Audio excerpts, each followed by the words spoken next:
Uy, kay Inko, nakita mo na ba tong Inko cordless mini chainsaw? Alam mo ba kung paano to gamitin? Kung hindi pa, sakto sa video na to, tuturuan kita kung paano gamitin ng tama at ligtas.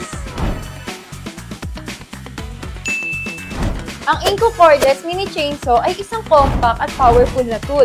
Perfect para sa mga light to medium duty cutting tasks sa pagtrim ng puno. Pero bago tayo magsimula, dapat safety first muna.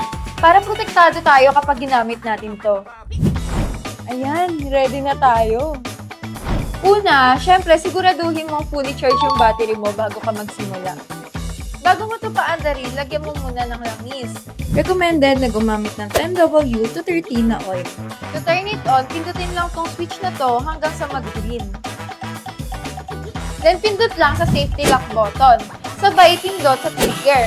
Makikita mo na umiikot na yung chain. Ganun lang kadali. Kapag gagamitin mo na ito, sigurado nakasecure at steady ang grip mo. Gamitin mo to sa tamang material, tulad na lang ng maliliit na kahoy o sanga. Dahan-dahan lang sa paggamit, hindi na kailangan magmadali. Baka sa kakamadali mo niyang masaktan ka.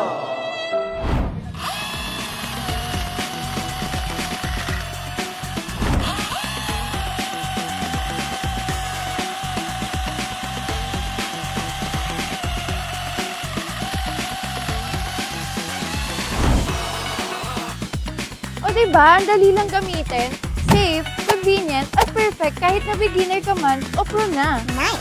May natutunan ka ba? Magsiswitch ka na ba sa cordless tools? Oo na yan syempre. And let's capture the future now, kay Inko.